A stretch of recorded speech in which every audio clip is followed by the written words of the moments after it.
in a deadly exchange of attacks and counterattacks that are exacting a heavy toll. Israel blames Islamic Jihad for dozens of rocket attacks in recent days. Palestinian officials say at least 3 civilians and 2 militants were killed in Monday's strikes. CNN's Fiona Sweeney is in Jerusalem and she has the latest on the situation there. More reported injured as millions of Israelis on the other side of the border take refuge in bunkers. This is the most serious escalation since last October and is now well into its 4th day. The moment normal life in southern Israel is rocked, literally. An Iron Dome missile is launched to intercept an incoming rocket from Gaza. The most serious escalation of violence since last October began on Friday, when Israel assassinated the leader of the Popular Resistance Committees in the Gaza Strip. The IDF said Zuhr al-Qazi had been planning a terrorist attack along the border with Egypt. While Hamas held its fire, the response from the PRC and Islamic Jihad was immediate. Over the next 48 hours, dozens of rockets not intercepted by Iron Dome missiles rained onto southern Israel. Israel responded in kind, striking targets in Gaza. In this house, 3 people not linked to violence, says this family member, were wounded. We were sleeping in the house, he says. We don't have any tools of war or anything. All of a sudden, the missile fell and destroyed the house, and these doors fell on the kids who were sleeping. The whole building is almost completely destroyed.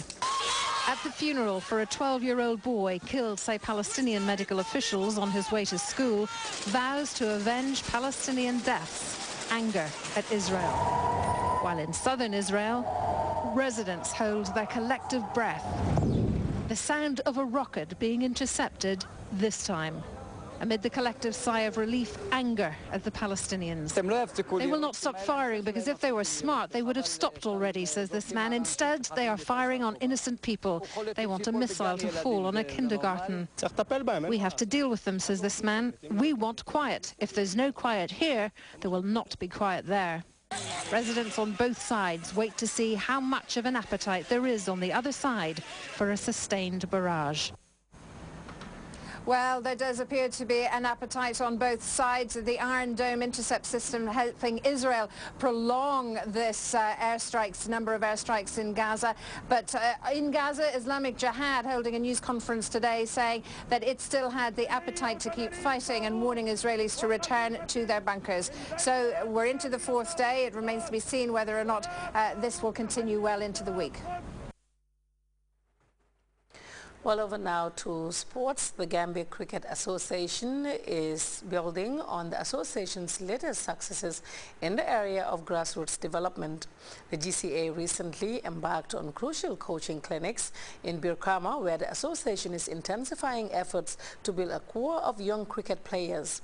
In the midst of all of these developments, members of the Gambia Cricket Association also received members of the Sussex over 60s who are in Banjul for another cricket tour.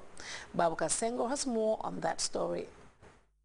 Andrew Sanks and his fellow Success over 60s team members' latest visit to the Gambia forms part of a broad partnership between the UK-based team and the Gambia Cricket Association. They have in Johnny Gomez and the GCA formidable representatives of the Gambia's revival of this once popular game. They last came here in 2008, 4 years ago, and since then we're having contacts with them. And as you can remember, last year in October here, when they brought in 13 bags of equipment for cricket, and they went back again because, as I said, the leader, Andrew Shanks, had been very instrumental in helping in bringing this team together. So this time we brought a tour, as we discussed the last time. What we're trying to do is to develop the game and also sort of use it as a cricket tourism, which this time, by the grace of God, about 28 people to help with the tourist industry also. The July 22nd Square, the home of Gambian cricket, was the venue for another Test cricket in a very busy tour for the over 60s players from the UK. So refreshing seeing you back and working with the Gambia Cricket Association. What have you seen change since your last visit some 4 years back? Oh, I think we've seen tremendous changes since 4 years back. I mean, I think especially on the bowlers, I was very impressed yesterday with the way the Gambian bowlers bowled, and they were much more disciplined and much more accurate, and I can see that there has been amongst the Gambian players a vast improvement from 4 years ago. So whether that's due to us or not, I've no idea, but I'm very impressed. The test cricket aside, the team also travelled to Brikama for a coaching clinic that seeks to inject greater participation of younger players seen by the GCA as the future of the game in the Gambia. What is happening right now is we are trying to train the teachers so that at least they can also work at the school level. And despite that also we are having some coaches from here that are coming to Brikama to help. The visiting team has been actively aiding the GCA in recent times, both in the provision of top-class materials and providing up-to-date coaching clinics for some of the country's top cricketers. Boatload of equipment in the docks at the moment waiting to come out. So I mean, it is, you know, we keep raising funds and raising money and getting people to donate equipment to us, but it's not that easy. And with Europe reeling from harsh winter conditions thanks to sub-zero temperatures, Andrew was just simply too happy to tell me he's really enjoying what was a truly sunny day at the July 22nd Square. A rare show of the rich potentials inherent in our yet-to-be-tapped sports tourism prospects. For Grts Sport, this is Babukar Senghor. Well, time now to take a look at the weather report, courtesy of the Central Forecast Office.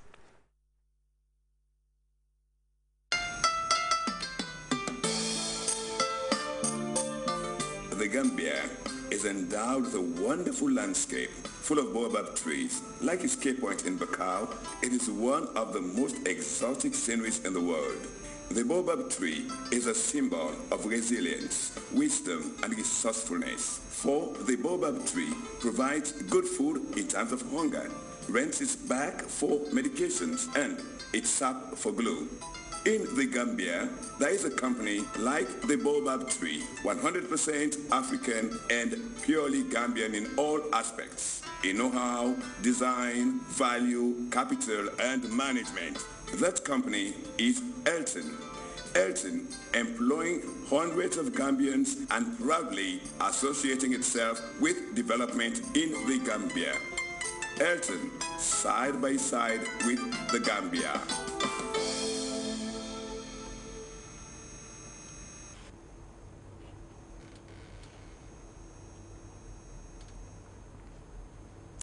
Good evening and welcome to the weather forecast. We begin with a summary of today's weather, followed by the forecast. The Gambia has gone through a warm and sunny afternoon. For what will prevail in the next 24 hours over Africa, let's begin with a look at the satellite image captured at 16:30 hours, indicating clear skies and stable conditions over most parts of the northern part of the continent. The southern half was, however, characterized by convective cloud development that will result to rain in the next 24 hours.